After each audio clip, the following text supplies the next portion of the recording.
Vamos nessa então, porque o presidente do Supremo Tribunal Federal, o ministro Luiz Fux, marcou para amanhã, quarta-feira, a análise da decisão que suspendeu o habeas corpus dado pelo ministro Marco Aurélio Mello em favor do traficante André do Rep, líder da facção criminosa PCC.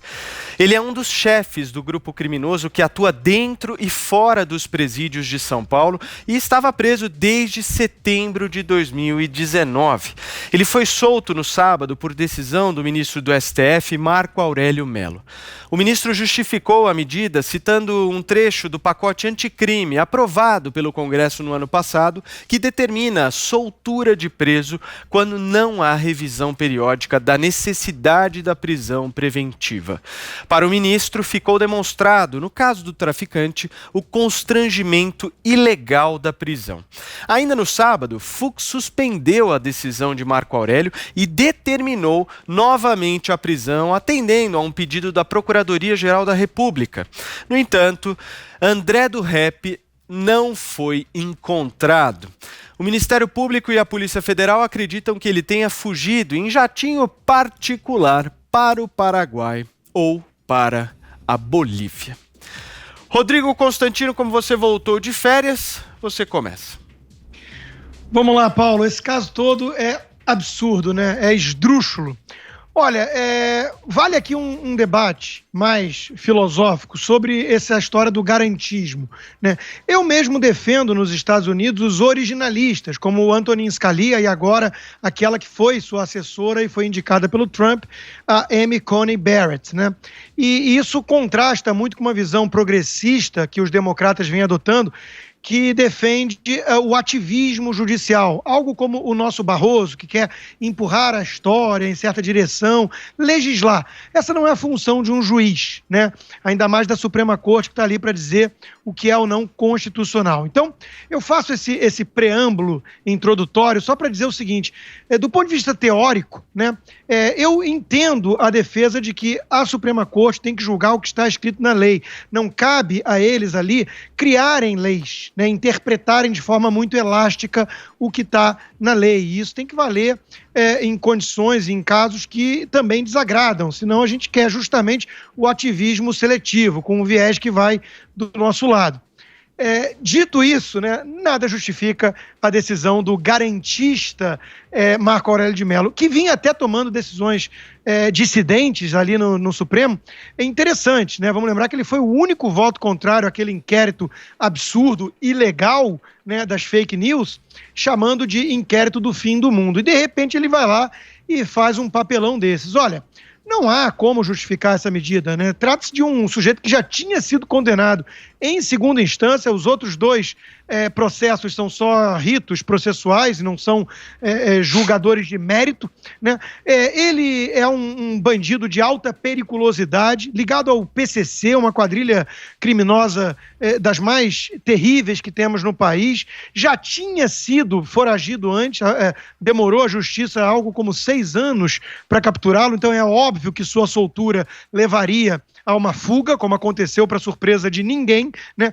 Tudo isso está no voto do Fux ali, né? Quer dizer, você tem que levar em conta, não é ser um consequencialista, não é criar leis, não é interpretar de forma infinitamente elástica, é o mínimo bom senso, né? Para quem não quer aquela história do faça-se justiça nem que o mundo pereça, é o que está na letra da lei. Isso remete um pouco ali o Mercador de Veneza do Shakespeare, né? O Antônio tem direito de tirar 1 libra de carne, mas nem uma gota de sangue, como é que fica? Então, veja, o que nós estamos vendo aí é o escárnio, é a impunidade para os bandidos perigosos no país, enquanto muitas vezes aquilo que visava esse dispositivo do projeto anticrime, né, o juiz ter que rever de 90 em 90 dias, é justamente para não manter gente presa lá que nem julgada foi por crimes muitas vezes bobos. Então, uma coisa que tinha uma intenção aparentemente nobre acaba sendo usada como instrumento para a soltura de um bandido absolutamente perigoso. O que temos que fazer agora? Temos que ir adiante com a PEC do deputado Alex Manente para prisão em segunda instância, que o Supremo Tribunal Federal acabou gerando essa confusão toda. Alguns acham que talvez para levar a soltura do Lula, né? E também, talvez, se for o caso, revogar esse dispositivo. O ex-ministro Moro já tinha alertado que isso ia sobrecarregar os juízes, né? E está aí um péssimo uso que foi feito dessa malandragem, né? Os garantistas no Brasil, esse que é o problema para concluir, eles acabam criando a garantia da impunidade por meio de brechas legais. Isso não tem nada a ver com o originalista americano. Thaís Oyama. Bom, já que o Constantino foi para uma linha filosófica, como ele falou, e cobriu o assunto desse ponto de vista, eu vou para uma linha bem chão mesmo aqui e começo apresentando, para quem não conhece, esse tal André do Rep. Esse tal André do Rep é um líder do PCC, condenado em segunda instância por tráfico internacional de drogas e já tinha ficado foragido por 4 anos. Ficou no bem bom lá 4 anos. Foi encontrado no ano passado numa casa muito luxuosa, num condomínio muito luxuoso em Angra dos Reis, onde a polícia apreendeu, entre outras coisas, 2 helicópteros, um avaliado em 7 milhões de reais e uma lancha de 60 pés. Aliás, ele só foi preso por causa da compra dessa lancha nova. Ele tinha uma velha, resolveu comprar uma nova e o laranja que comprou a tal da lancha deixou rastros suspeitos e por isso a polícia conseguiu prendê-lo. No ano passado, não faz nem um ano. E agora, e para disfarçar essa fortuna toda aí, ele dizia que trabalhava com organização de shows, de funk, de rap, daí o apelido dele, né, André do Rap, e também que agenciava jogadores de futebol e artistas famosos. Tudo isso para disfarçar o dinheiro do tráfico, né? Então esse é o André do Rap. Agora, o que aconteceu com o André do Rap é, na minha opinião, igual o que acontece com acidentes de avião. Foi preciso uma sucessão de erros e uma sucessão até de azares para que isso acontecesse. Então, só para relembrar como é que foi essa história. Esse dispositivo aí, que prevê a revisão da prisão preventiva a cada 90 dias, não estava no pacote anticrime do ex-ministro Sérgio Moro, né?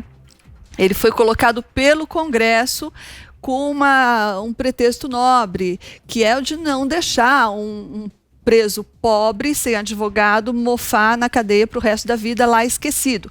Então, esse dispositivo de relembrar, de reargumentar, de defender, se fosse o caso, a prisão a cada 90 dias, serviu para isso, para não deixar o preso mofar na cadeia, o preso pobre. Só que foi um dispositivo, uma emenda tremendamente mal escrita, tremendamente mal feita e que não via gradação, não contemplava nenhuma gradação. Então, não tinha preso mais perigoso, menos perigoso, era tudo igual. Não tinha, por exemplo, o preso que foi condenado em primeira instância e segunda instância, tudo igual. Não tinha se o preso era rico e tinha risco de fugir, tudo igual. Então, essa emenda não contemplava nenhuma gradação. E, inclusive, por causa disso, o então ministro Sérgio Moro pediu que ela fosse vetada. E o presidente Bolsonaro disse que iria vetar, só que na última hora roeu a corda, não vetou a pedido de congressistas, interessados certamente na própria pele e não nos pobres sem advogados. Então, o presidente Bolsonaro também contribuiu para isso, é importante lembrar, ao não atender o pedido de veto do ex-ministro Sérgio Moro. E daí o que aconteceu? Aconteceu que aparece um advogado, como, claro, muito bem pago, defendendo um traficante muito rico, e daí ele encontra um ministro, Marco Aurélio, que tem uma interpretação mecanicista da lei e acontece o desastre. A fórmula está dada, né? E agora o plenário vai tentar resolver esse negócio e eu acho que a solução é uma das soluções possíveis é uma das que sugere o ex-ministro Sérgio Moro. Ou seja, altera-se aí esse dispositivo ou melhora-se esse dispositivo de maneira que o fato de um juiz não analisar a cada 90 dias a prisão preventiva não torna essa prisão preventiva automaticamente ilegal e, consequentemente, solta o preso. Não. O que deveria ser feito, então, seria, se o juiz não analisa a cada 90 dias, ele deve ser instado pela defesa, provocado pela defesa, solicitado pela defesa a analisar. O juiz de primeira instância, e não o STF sair soltando traficante à torta direita. Até porque agora vai ter uma corrida, né, de advogados de traficantes na porta do gabinete do ministro Marco Aurélio. O comparsa do André do Rep, já está na fila aí. Muito bem, Josias, antes de te passar a palavra, deixa eu transmitir uma informação importante aqui ao nosso ouvinte, ao nosso espectador. A Interpol, gente, aceitou o pedido da Polícia Federal e deve incluir ainda hoje o mega traficante André de Oliveira Macedo, conhecido aí como André do Rap, na lista de procurados do órgão. A informação foi confirmada por uma autoridade da Polícia Federal, a Jovem Pan. Nesse caso, a entrada do traficante na lista será reativada, uma vez que ele já a integrava antes de ser preso em 2019. O pedido foi aceito após a Polícia Federal justificar a repercussão do caso e a periculosidade do criminoso. Agora sim, Josias, seu comentário. O Brasil virou um mato do qual não sai mais coelho. Sai jacaré, político corrupto, cobra, membro de facção criminosa, hiena, magistrado inconsequente, topeira, eleitor ingênuo. Esse é o país onde há a maior possibilidade de se criar um mundo inteiramente novo e ético, porque caos e disfarçatez não faltam. Esse caso do traficante André do Rap, que se converteu num fugitivo com aval do Supremo Tribunal Federal, é um efeito colateral da vacina que os congressistas injetaram no pacote anticrime do ex-ministro Sérgio Moro para se imunizar contra a radioatividade da Lava Jato. É disso que nós estamos falando. E não podemos perder isso de vista. Num Congresso repleto de parlamentares que flertam com a forca, a Câmara e o Senado excluíram do pacote anticrime o pedaço que tinha a aparência de corda. Nada de prisão de corruptos condenados na segunda instância, nenhum vestígio de criminalização do Caixa 2, tudo isso foi excluído. Quem estava preso foi solto. Quem aguardava na fila relaxou, porque o Supremo acabou com a prisão na segunda instância e o Congresso não recriou o mecanismo ou não legalizou o mecanismo. Para evitar a repetição das prisões longevas da Lava Jato, enfiou-se dentro desse pacote um novo artigo no Código de Processo Penal, artigo 316, com um parágrafo único redentor. Esse parágrafo único tem o formato de um pé de cabra.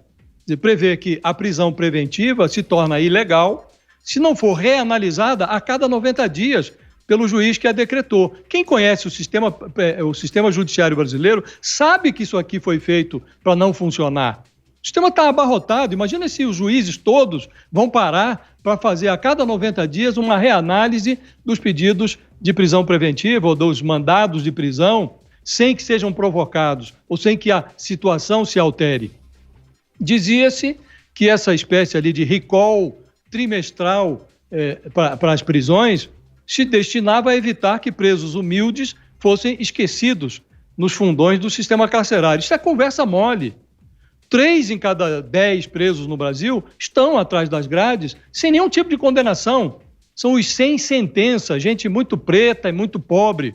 E não há nenhum vestígio de alguém com esse perfil que tenha deixado a cadeia, graças a essa nova regra pró-bandidagem que foi incluída no pacote anticrime. Na outra ponta, um levantamento feito aí pelo site G1 revela que essa novidade legislativa já levou o ministro Marco Aurélio a abrir a cela não apenas do André do Rap, mas de pelo menos 79 presidiários com bolso para contratar advogados. A maioria estava na cadeia por tráfico de drogas e organização criminosa. Há também ali, entre os que foram liberados, acusados de homicídio qualificado, tentativa de feminicídio, corrupção ativa. Quer dizer, os responsáveis pelo flagelo que está acontecendo agora se fingem de desentendidos. Mas a gente precisa recordar que esse pé de cabra foi incluído numa proposta enviada pelo governo, aprovada pela maioria do Congresso, sancionada pelo presidente Bolsonaro, a despeito dos pedidos em contrário, e agora aplicada desta maneira por integrantes do Judiciário. O fechamento desse círculo vicioso comprova que no Brasil quem vive de esperança tende a morrer muito magro.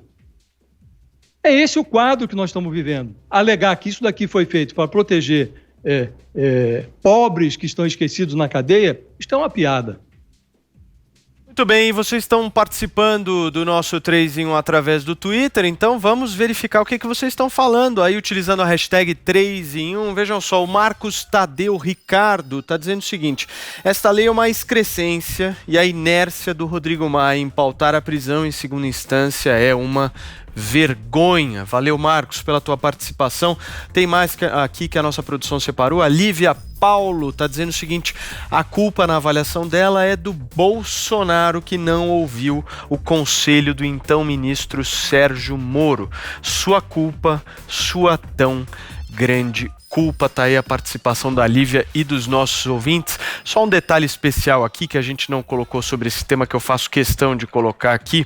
Em julho desse ano, a ministra Rosa Weber negou uma liminar a um jovem que furtou 2 shampoos de R$10 e queria cumprir penas alternativas. E aí o Marco Aurélio Melo mandou soltar um traficante do PCC condenado em segunda instância a 25 anos de prisão. Acho que eu só precisava fazer esse registro aqui. Josias. Eu queria lembrar também, Paulo, que 2 turmas do STJ já aplicaram essa mesma regra aí, que foi aprovada pelo Congresso, de forma absolutamente diversa da que foi aplicada pelo ministro Marco Aurélio. E o ministro Marco Aurélio, é preciso que se diga, ele não está fazendo isso agora, ele sempre fez isso. Ele sempre foi condescendente com presos na hora em que analisa ali os pedidos de habeas corpus. Então não é uma novidade, isso é um hábito dele, ele é o que se convencionou chamar de consequencialista, aliás, de garantista. Consequencialista é o oposto disso, e ele acha que se a letra fria da lei não está observada, como neste caso, não há um parecer do juiz a cada 90 dias renovando o pedido de prisão, então tem que soltar. Ele não analisa as consequências, não analisa a periculosidade do preso, nada disso. E assim há vários casos em que ele agiu desse modo. Agora, no STJ, decisões colegiadas da turma. No próprio STF, a primeira turma, que é integrada pelo Marco Aurélio, já decidiu em sentido contrário. O ministro Fachin também. Quer dizer, há N decisões diferentes dessa. O ministro Marco Aurélio poderia, por exemplo, ter requisitado informações ao juiz ou ao TRF da terceira região, que confirmou em segunda instância a sentença deste criminoso. Ele, com base com as informações disponíveis em mão, ele talvez agisse de outro modo, mas a aplicação automática da lei, sem a análise de cada caso, faz do juiz um despachante. E não é esse o tipo de juiz que a sociedade brasileira precisa.